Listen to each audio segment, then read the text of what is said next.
की निगरानी एनएसए यानी अजीत डोभाल खुद कर रहे थे।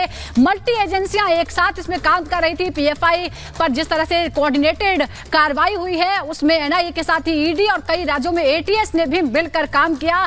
बड़ी जानकारी अब सामने आ रही है कि कई महीनों तक ये इस पर चर्चा की गई, इसकी प्लानिंग की गई और एनएसए के साथ एनएसए की निगरानी में एनआईए, ईडी, आईबी समेत 15 एजेंसियां एक साथ इस ऑपरेशन में जुटी हुई थी जिसका नाम है ऑपरेशन ऑक्टोपस।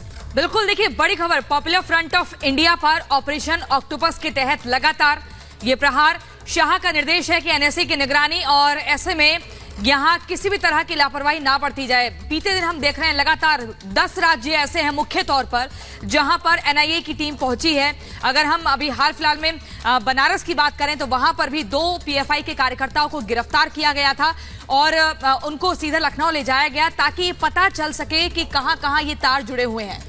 तो आपको बता दें 106 से ज्यादा पीएफआई के लोगों की गिरफ्तारी हुई। उसके साथ ही कई जो प्रमुख थे प्रदेशों के पीएफआई के उनको गिरफ्तार किया गया। यहां तक कि जो राष्ट्रीय अध्यक्ष है, चेयरमैन है, उसे भी गिरफ्तार कर लिया गया। उसके बाद प्रतिक्रियाएं भी देखने को मिली और अब इससे जुड़े इस ऑपरेशन से जुड़ी कई कहानियां सामने आ रही हैं, कई जानकारियां सामने आ रही हैं कि कई महीनों की प्लानिंग के बाद इस मल्टी एजेंसी कंट्रोल रूम भी बनाया गया था और निगरानी इसकी रखी गई थी। एक कोऑर्डिनेटेड एफर्ट था ताकि किसी भी तरह से बचने की कोई गुंजाइश ना हो। इसीलिए इतने बड़े पैमाने पर यह कार्रवाई हुई जिसमें सैकड़ों जगहों पर छापे मारे गए और 200 से ज्यादा अधिकारी इसमें शामिल थे, जिसमें ईडी के, आईबी के, एनआईए के अधिकारी शामिल थे और बताया जा रहा है कि कुल 15 एजेंसियां मिलकर इस ऑपरेशन में काम कर रही थी। एनएसए अजीत डोभाल की निगरानी में यह पूरा ऑपरेशन चल रहा था। बिल्कुल, और देखिए 15 एजेंसियां मिलकर कार्रवाई इस पूरे मामले पर कर रही हैं। अगर हम नेशनल इन्वेस्टिगेशन एजेंसी की बात करें तो इनके साथ मिलकर कई जगह एटीएस ने भी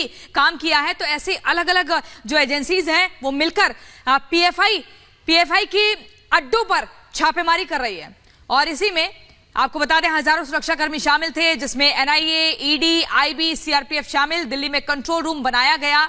15 राज्यों की एजेंसियां इसमें शामिल रही और पूरी रात चला ये ऑपरेशन ऑक्टोपस। गृह मंत्रालय के निर्देश पर यह सख्त एक्शन और लगातार ये जो कार्रवाई है ऐसे ही चलेगी। गुरुवार को ये बड़ी कार्रवाई हुई। पूरे देश में इस तरह के छापे मारे गए जिसमें महाराष्ट्र से लेकर असम तक, दक्षिण भारत के तमाम राज्य, चाहे कर्नाटक हो, केरल हो, आंध्र प्रदेश हो, इसके साथ ही तमिलनाडु में भी इस तरह की कार्रवाई हुई, राजस्थान में भी इस तरह की कार्रवाई हुई, यूपी में, महाराष्ट्र में, राजस्थान में, मध्य प्रदेश में, हर प्रदेश में इस तरह की कार्रवाइयां हुई और सैकड़ों कार्यकर्ता और नेता हिरासत में लिए गए। बिल्कुल, तो अब सीधा रुख करेंगे हम हमारे सहयोगी दीपेश की तरफ। दीपेश, जिस तरह से एकदम मल्टीपल एजेंसी जो है साथ मिलकर इस बड़ी कार्रवाई को अंजाम दे रही है, अलग अलग राज्यों में पीएफआई के जो अड्डे हैं वहां पर छापेमारी हो रही है, उनके जो नेता हैं, उनके जो कार्यकर्ता हैं उनको गिरफ्तार किया जा रहा है। तो क्या कुछ बड़ा अपडेट है इस बड़ी खबर पर? देखिए, बिल्कुल हमने शुरुआत से लगातार ताबड़तोड़ कार्रवाई दीपेश आपके पास हम लौटेंगे। बड़ी जानकारी आपको बता दें, गुरुवार को बड़े पैमाने पर ये कार्रवाई हुई थी और उसके बाद अब ये बातें सामने आ रही है। दीपेश लगातार हमारे साथ बने हुए। दीपेश, पहले से ही माना जा रहा था कि ये बहुत बड़ी प्लानिंग थी और अब बात भी साफ हो गई है। बिल्कुल, देखिए सुजाता, इस बात का जिक्र हमने उस दिन भी किया था जब रात को 1 बजे से 3 बजे के बीच पूरे देश भर में ताबड़तोड़ कार्रवाइयां शुरू हुई और ये कार्रवाइयां चौंकाने वाली थी। लगातार इसको लेकर सवाल खड़े हो रहे थे और कहा जा रहा था कि पीएफआई जिस तरह से अलग अलग घटनाओं में इन्वॉल्व रही है उसके बाद इतनी बड़ी कार्रवाई क्या एकाएक हो गई और नहीं, इसको लेकर प्रॉपर प्लानिंग की गई, प्रॉपर कौन कौन सी एजेंसियां इसमें शामिल रहेंगी वो तय हुआ और उसके बाद एक बड़ी कार्रवाई को अंजाम दिया गया।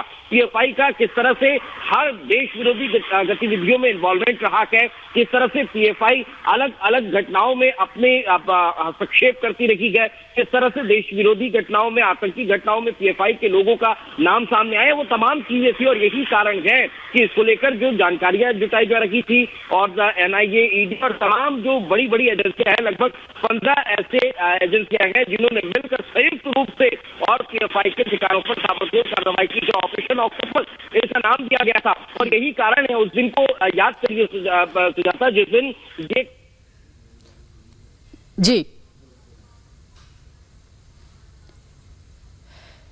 बिल्कुल बिल्कुल दीपेश, हम आपके पास लौटेंगे। तो बड़ी जानकारी हम लगातार बता रहे हैं, ऑपरेशन ऑक्टोपस के तहत ये बड़ी कार्रवाई हुई है और नाम से ही ऐसा लगता है कि एक साथ कई तरह की कार्रवाइयां एक साथ, जो कोऑर्डिनेटेड एफर्ट था वो देखने को मिला है और एनएसए अजीत डोभाल खुद इसकी निगरानी कर रहे थे। और अब ये बात स्पष्ट हो चुकी है कि कई महीनों की प्लानिंग इसमें की गई थी, रणनीति बनाई गई थी प्रियंका, और उसके बाद इतनी बड़ी कार्रवाई हुई, वरना ये मुमकिन नहीं था क्योंकि हजारों की तादाद में कार्यकर्ता हैं, सैकड़ों दफ्तर हैं जहां पर पीएफआई का काम चलता है। बिल्कुल आपने ठीक कहा। देखिए ये एकदम गुप्त तरीके से स्ट्रेटेजी तैयार होनी थी, जरा सी भी लीक होती तो बाकियों को भनक लग जाती जो पीएफआई के कार्यकर्ता थे।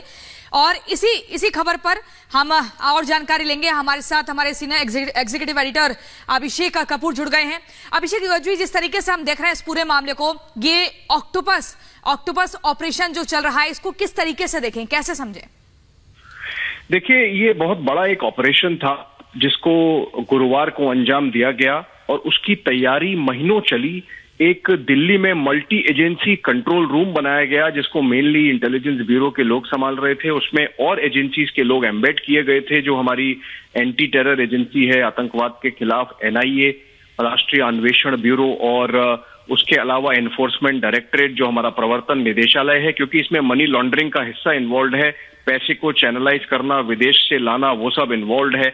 और यहाँ पे बैठ के कंट्रोल रूम में काम किया गया। इंटेलिजेंस गैदरिंग जो आईबी ने पहले से करके रखी थी उसको साझा किया गया, और मैन टू मैन मार्किंग जिसे हम कहते हैं हमारी भाषा में, वो की गई। उसका नतीजा ये है कि आप समझें और दर्शकों को समझना पड़ेगा कि पीएफआई एक बहुत बड़ी एक ऑर्गेनाइजेशन बन गया है 2006 में बनने के बाद से। लाखों उसके कार्यकर्ता हैं, हजारों उसके जो ऑफिस बेयरर हम कहते हैं, कार्य संभालने वाले हैं, वो हैं।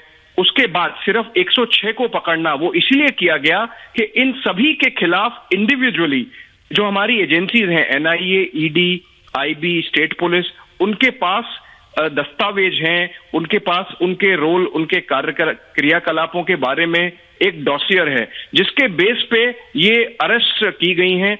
और अब कोर्ट में जो जानकारी है वो साझा की जाएगी और जो इंटेरोगेशन रिपोर्ट बनेगी उससे निकल के आएगा। पीएफआई को हमें एक मुस्लिम संस्था के तरीके से नहीं देखना चाहिए, अभी हमें उनको उस तरह से देखना चाहिए कि वो अपना एक फसाद बना के, अपना एक चेहरा बना के कि वो दलित और माइनॉरिटी राइट्स के लिए काम करते हैं। वो देश विरोधी कुछ काम कर रहे थे जिसका एविडेंस एजेंसीज ने पहले कलेक्ट किया, उसका नाम ऑपरेशन ऑक्टोपस दिया गया और फिर ये अरेस्ट की गई। बहुत बड़ा ऑपरेशन और शांति से निपटा, ये सबसे बड़ी बात है। राहत की जो हमारे अधिकारी हैं टॉप के एजेंसीज में, जो जिस दिन गुरुवार के दिन जब ये पूरा क्रैकडाउन किया गया, सुबह 4 बजे शुरू हुआ, 300 लोग एनआईए के, 100 से ज्यादा ईडी के और 500 से ज्यादा सेंट्रल पैरा फोर्सेस के सिक्योरिटी कवर और स्टेट पुलिस अपना रोल, इतना सब कोऑर्डिनेशन जो किया गया। और आप देखें कि इसको जो कोर्ट में ले जाया जाएगा तो एजेंसीज ऐसा महसूस करती हैं कि उनके पास बहुत एविडेंस है बताने के लिए कि क्यों उन्होंने इन्हीं 106 लोगों को पकड़ा। बिल्कुल, बहुत बहुत शुक्रिया अभिषेक हमसे बात करने के लिए। तो बड़ी कार्रवाई हुई, एनएसए की निगरानी में ये कार्रवाई हुई।